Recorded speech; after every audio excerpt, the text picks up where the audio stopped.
Central Vista project एक ऐसा project है जो जिसके बारे में लगातार कहा जा रहा था कि दिल्ली में भले ही कैसा भी तूफान आया हो, जनता कितनी भी हाहाकार कर रही हो, लेकिन वो प्रोजेक्ट नहीं रुका।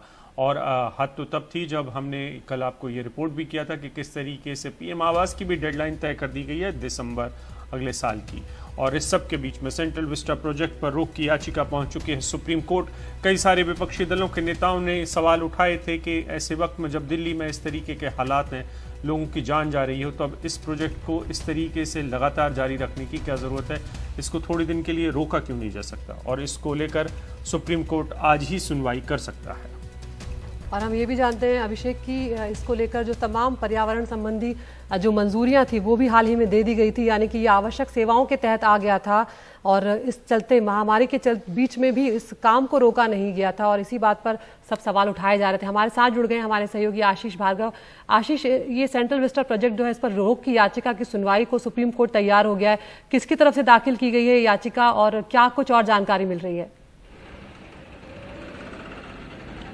जी देखिए, दिल्ली के दो नागरिक हैं, उन्होंने ये याचिका डाली है। एडवोकेट सिद्धार्थ लूथरा पेश हुए थे। कल हाईकोर्ट में ये पिटीशन एक्चुअली आई थी और दिल्ली हाईकोर्ट ने इस पर कोई सरकार को नोटिस नहीं किया था, बल्कि ये कहा था कि वो पहले सुप्रीम कोर्ट के जजमेंट को पढ़ेगा और 17 मई को इस पर सुनवाई करेगा।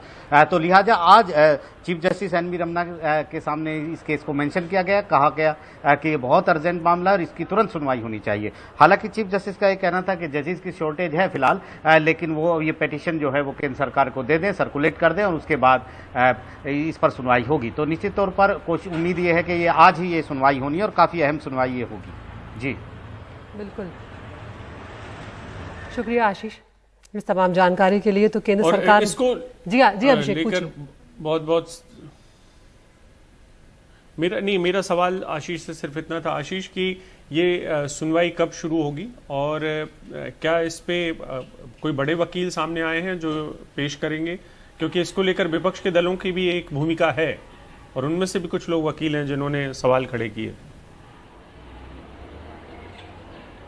जी देखिए, अभी तो सिद्धार्थ लूथरा जो है वो एएसजी रह चुके हैं, वरिष्ठ वकील हैं, उन्होंने ही मेंशन किया, वही हाईकोर्ट इसमें लेके गए थे इस पूरे मामले को। तो निश्चित तौर पर अभी कुछ इंतजार करना पड़ेगा, क्योंकि पहले जो ये फैसला दिया था वो जस्टिस खानविलकर की बेंच ने दिया था। वो बेंच शायद आज नहीं है, अवेलेबल नहीं है, वो देखना पड़ेगा। अब चीफ जस्टिस तय करेंगे कि इसकी सुनवाई क्या आज ही की जाए, और आज ही की जाए तो कौन इसकी सुनवाई करेगा, कौन सी बेंच इसकी सुनवाई करेगी। जी आशीष, यहाँ पर केंद्र सरकार ने सेंट्रल विस्टा प्रोजेक्ट को आवश्यक सेवाओं के तहत रखा था अभिषेक, और उसके चलते जो लॉकडाउन जैसी पाबंदियां हैं उसमें भी उसका काम नहीं रुके, यही मंशा थी सरकार की और इसीलिए इतने सवाल उठाए गए थे। अब आज देखते हैं कि सुप्रीम कोर्ट का इस पर क्या रुख रहता है।